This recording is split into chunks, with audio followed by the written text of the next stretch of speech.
और अब देश की 10 बड़ी खबरों का रुख कर रहे हैं और पहली खबर जो आ रही है वो आ रही है महाराष्ट्र से। महायुति में मंत्री पद बंटवारे का फॉर्मूला तय हो गया है। सूत्रों के मुताबिक बीजेपी को 20, एकनाथ शिंदे की शिवसेना को 12 और अजित पवार की एनसीपी को 10 मंत्री पद मिलेंगे। सूत्रों के मुताबिक कल अमित शाह के साथ बैठक में इस फॉर्मूले पर मुहर लगी है। कल की बैठक में फडणवीस और अजित पवार तो मौजूद थे, लेकिन एकनाथ शिंदे मौजूद नहीं थे।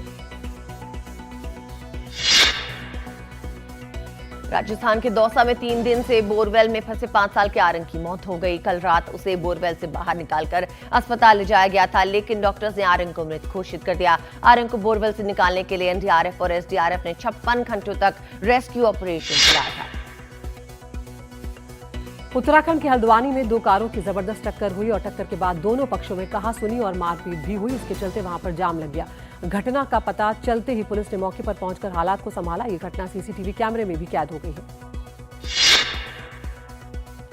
बेंगलुरु में एआई इंजीनियर अतुल सुभाष की आत्महत्या मामले में वकील आलोक श्रीवास्तव ने सीजेआई जस्टिस संजीव खन्ना को चिट्ठी लिखी। इसमें मांग की गई है कि जौनपुर की प्रिंसिपल जिला जज रीटा कौशिक के खिलाफ जांच के आदेश दिए जाएं। खुदकुशी से पहले अतुल सुभाष ने प्रिंसिपल जिला जज पर घूसखोरी, भ्रष्टाचार और प्रताड़ित करने का आरोप भी लगाया था।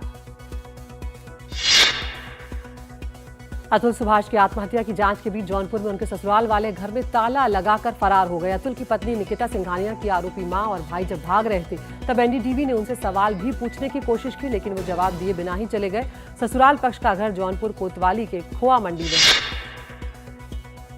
बेंगलुरु में एआई इंजीनियर की खुदकुशी के बीच तलाक और गुजारा भत्ता पर सुप्रीम कोर्ट ने बड़ा फैसला किया है। सुप्रीम कोर्ट ने 8 सूत्रीय फॉर्मूला तय कर सभी अदालतों को आदेश दिए और इसी कटौती पर कसने की सलाह दी। आदेश के मुताबिक फैसला देते हुए पति पत्नी की सामाजिक और आर्थिक हैसियत, भविष्य में पत्नी बच्चों की बुनियादी जरूरतें, दोनों पक्षों की योग्यता और रोजगार, आमदनी के साधन और संपत्ति समेत 8 सूत्रों को ध्यान में रखने की बात कही गई है।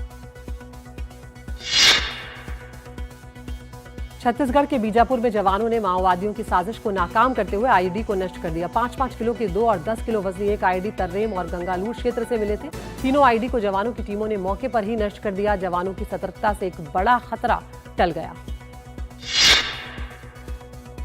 दिल्ली के पूर्व मुख्यमंत्री अरविंद केजरीवाल और राष्ट्रीय राजधानी के मुख्यमंत्री आतिशी के खिलाफ मानहानि केस में आज सुप्रीम कोर्ट सुनवाई करेगा। दोनों के खिलाफ बीजेपी नेता राजीव बब्बर ने याचिका दाखिल की थी। ये मामला अग्रवाल समाज के वोटर्स के नाम बड़े पैमाने पर वोटिंग लिस्ट से काटने वाले बयान से जुड़ा है। इसी के खिलाफ बीजेपी नेता ने मानहानि का केस भी दर्ज कराया था।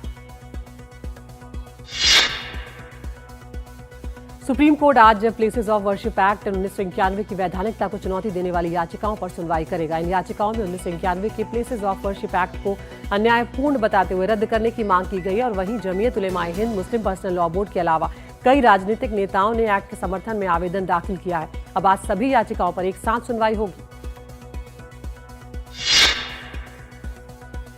श्री कृष्ण जन्मभूमि मथुरा मामले में आज सुप्रीम कोर्ट में सुनवाई होगी। इस मौके पर चीफ जस्टिस संजीव खन्ना और जस्टिस संजय कुमार की बेंच सुनवाई करेगी। मुस्लिम पक्ष की याचिकाओं में इलाहाबाद हाईकोर्ट के उस फैसले को चुनौती दी गई है जिसमें हाईकोर्ट ने हिंदू पक्ष की ओर से दायर मुकदमे को सुनवाई लायक माना था।